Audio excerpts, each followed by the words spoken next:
প্রিয় দর্শক, আসসালামু আলাইকুম। বরাবরের মতো আপনাদের জন্য একেবারে ইউনিক এবং নতুন একটি রেসিপি নিয়ে হাজির হয়েছি। আজকের পর্বে বনফুল লাচ্চা সেমাই দিয়ে খুবই মজার একটি রেসিপি তৈরি করে দেখাচ্ছি, যেটা একেবারে ইউনিক।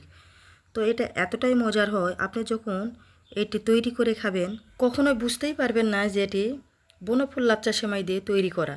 কাছে বা দূরে, দেশ বা দেশের বাইরে, যে যেখান থেকে আজকের এই ভিডিওটি দেখছেন, আজকের রেসিপিটি যদি আপনাদের কাছে ইউনিক মনে হয় আর ভিডিওটির কোথাও কোনো অংশ যদি আপনাদের ভালো লেগে যায়, তাহলে একটি লাইক দিয়ে ভিডিওটি পুরো ফুল ওয়াচ করে নেবেন আর বেশি বেশি শেয়ার করে দিবেন। চ্যানেলটি সাবস্ক্রাইব করে বেল আইকনটি অল করে রাখবেন, যাতে এরকম ইউনিক আর মজার মজার রেসিপি ভিডিও দেওয়ার সাথে সবার আগে আপনার কাছে পৌঁছে যায়। প্রথমে আমি একটা কেকের মোল্ড নিয়ে নিলাম, আর এই মোল্ডে আমি ক্যারামেল তৈরি করে নিয়ে সেট করে নিব। তার জন্য এখানে আমি চিনি দিয়ে দিলাম 1/4 কাপ। চুলার আঁচ মিডিয়াম টু লো আঁচে রেখে অনবরত নেড়ে চেড়ে ক্যারামেলটি তৈরি করে নেব আর সুন্দর একটা কালার আসা পর্যন্ত অপেক্ষা করব। অনেকেই আছে ক্যারামেলের হালকা কালার পছন্দ করে, আবার অনেকেই আছে ক্যারামেলের ডিপ কালার বেশি পছন্দ করে। তো আমার কাছে মনে হয় হালকা আর ডিপের মাঝামাঝি যে কালারটা, সেটাই আমার কাছে পারফেক্ট মনে হয়। আর আমার এই পারফেক্ট কালারটা না আসা পর্যন্ত আমি অনবরত নেড়ে চেড়ে এই ক্যারামেলটি তৈরি করে নিই। তো এই দিকে দেখুন ক্যারামেলের আমার পছন্দ মতো কালার চলে এসেছে। এবার ভালো করে এই বাটিতে আমি সেট করে নিব। চুলার আঁচ বন্ধ করে দিয়ে এই ক্যারামেলটি সেট হতে থাক, আর এদিকে আমি কিছু উপকরণ তৈরি করে নিই। এই দিকে দেখুন আমি 3টি ডিম নিয়েছি আর বনফুল লাচ্চা সেমাইয়ের 200 গ্রামের একটি প্যাকেট নিয়েছি। এই বনফুল লাচ্চা সেমাই দিয়ে আমি পুডিংটি তৈরি করে দেখাবো। এই লাচ্চা সেমাই আমি একটা মিক্সিং জারে অর্ধেকটা নিয়ে নিব, অর্থাৎ 100 গ্রাম নিয়ে নিব। আপনারা পরিবারের সদস্য অনুযায়ী ডিমের সংখ্যা বাড়িয়ে দিয়ে এই লাচ্চা সেমাইয়ের পুরো প্যাকেট দিয়ে এই পুডিংটি তৈরি করে নিতে পারবেন। এখানে এবার আমি 3টি ডিম ভেঙে দিব।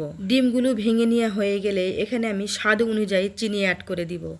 যে যেমনটি মিষ্টি খেতে পছন্দ করে তেমনটি দিয়ে নেবেন। পুডিংয়ে খুব বেশি কড়া মিষ্টি ভালো লাগে না, হালকা মিষ্টিটাই পারফেক্ট মনে হয়। আমি চিনিটাও এর মধ্যে দিয়ে একবারে সবগুলো ব্লেন্ড করে নিব, তাহলে আলাদা সময় নিয়ে আর চিনি মেশানোর ঝামেলা থাকবে না।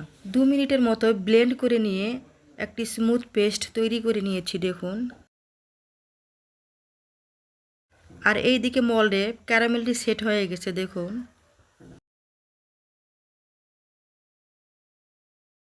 এরকম ছাঁকুনির সাহায্যে এই পেস্টগুলো ভালো করে চেলে নিব। ডিমের এই মিশ্রণগুলো ছাঁকুনিতে দেওয়ার পরে একটি পাতিলে দেখুন আমি 1 লিটার দুধ জাল দিয়ে ঘন করে 1/2 লিটার করে নিয়ে ভালো করে ঠান্ডা করে নিয়েছি। আর এই দুধটি পুরোটাই দিয়ে দিব।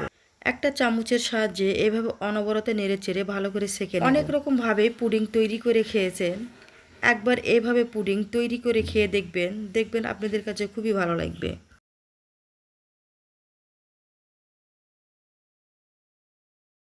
এদিকে দেখুন আমার সব উপকরণগুলো ভালো করে চেলে নেওয়া হয়ে গেছে। এবার একটা চামচের সাহায্যে এভাবে একটু ভালো করে মিশিয়ে নেব। এবার 2 হাতের সাহায্যে এই মোল্ড তুলে একটু ভালো করে ট্যাপ করে নেব, যাতে এই পুডিংটি তৈরি হওয়ার পরে ভিতরে যাতে কোনো রকম জালিযুক্ত না হয়। এইদিকে একটা কড়াই আমি পানি গরম করতে দিয়েছিলাম। এবার এই গরম পানির ভিতরে আমি এরকম একটা কাপড় দিয়ে দিব, দিয়ে এই পুডিংয়ের বাটি দিয়ে দিব।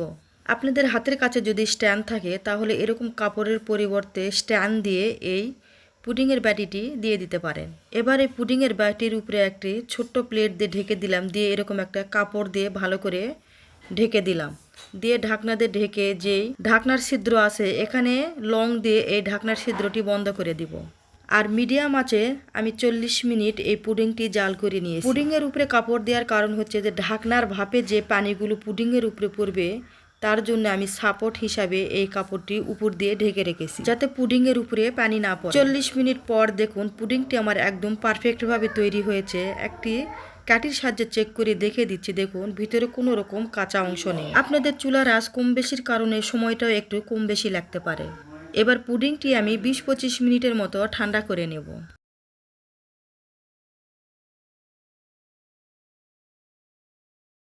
পুডিংটি ঠান্ডা হওয়ার পরে দেখুন হাত দিয়ে চেক করে দেখিয়ে দিচ্ছি, হাতে লেগে যাচ্ছে না। এবার 4 সাইডটি একটু ছুরির সাহায্যে ছাড়িয়ে নিব, নিয়ে ডিমোল্ড করে নিব।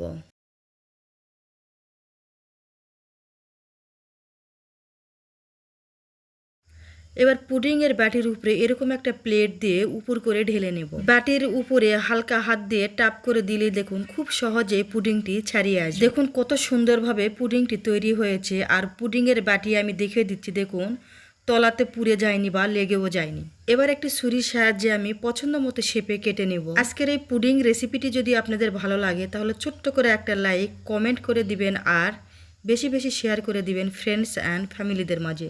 এক পিস পুডিং নিয়ে আমি একটি সার্ভিং বাটিতে সার্ভ করে দেখিয়ে দিচ্ছি, দেখুন কতটা স্মুথভাবে এই পুডিংটি তৈরি হয়েছে।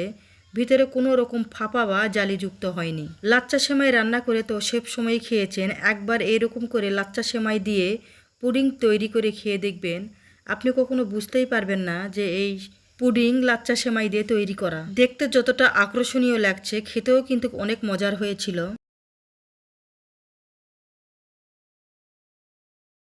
আজ এ পর্যন্তই বিদায় নিয়ে নিচ্ছি। আমি আবারও আসবো নতুন কোনো রেসিপি নিয়ে। ততক্ষণ আপনারা ভালো থাকবেন, সুস্থ থাকবেন। আসসালামু আলাইকুম। আল্লাহ হাফেজ।